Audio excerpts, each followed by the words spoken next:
नमस्कार मित्रांनो, अशा नात्यात तुम्हाला तुमच्या भावना व्यक्त करायला भीती वाटते, कारण तुम्हाला माहीत असतं की तुम्हाला समजून घेतलं जाणार नाही, उलट तुमच्यावर टीका केली जाईल.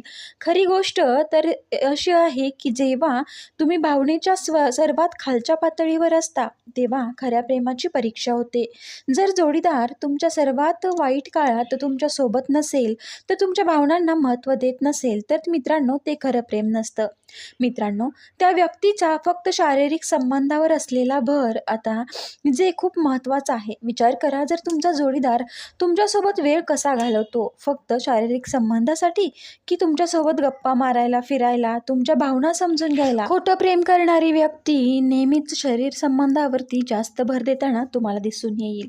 ती तुम्हाला कधीही समजून घेण्याचा प्रयत्न करत नाही. अशा नात्यात तुम्हाला असं वाटेल की भावनिक नातं मजबूत नाहीये, तुम्हाला कधीच आपुलकी, जिव्हाळा जाणवणार नाही. जेव्हा शारीरिक संबंधाबद्दल बोलत नाही, तेव्हा ते तुमच्यापासून दूर राहतात किंवा तुम्हाला महत्त्व देत नाही. त्यांचं प्रेम स्वार्थी आहे. मित्रांनो, जे खोट्या प्रेमाचा सर्वात मोठा पाया आहे, तो म्हणजे खोटं प्रेम करणारी व्यक्ती सतत खोटं तुमच्याशी बोलत असते. तुमच्याशी छोट्या छोट्या गोष्टींमध्ये खोटं बोलताना दिसून येतं. अगदी गरज नसतानाही ते दिलेलं आश्वासनं पाळत नाहीत, आणि जेव्हा तुम्ही त्यांना विचारता, तेव्हा ते नवीन कारण देऊन खोटं बोलून मोकळे होतात. यामागचं मानसशास्त्र खूप सोपं आहे. त्यांना माहीत आहे की ते जे करत आहेत ते चुकीचं आहे. त्यांना भीती असते की सत्य समोर आलं तर त्यांच्या नात्याचा पायाच डळमळीत होईल.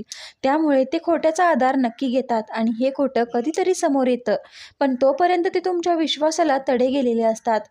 एका नात्यातील विश्वास नसेल तर ते नातं किती काळ टिकेल? तुम्हाला सतत त्यांच्यावर संशय येईल. तुम्ही सतत त्यांच्या फोन, मेसेज किंवा सोशल मीडियावर लक्ष ठेवायला लागाल. अशा नात्यात तुम्ही कधीच शांतपणे जगू शकणार नाही, कारण जिथे विश्वास नाही तिथे प्रेम असू शकत नाही. या खोट्याचा परिणाम म्हणून नात्यात संशय निर्माण होतो, आणि हे खोटं नातं तुम्हाला फक्त तेव्हाच आठवण काढतं जेव्हा त्यांना तुमची गरज असते.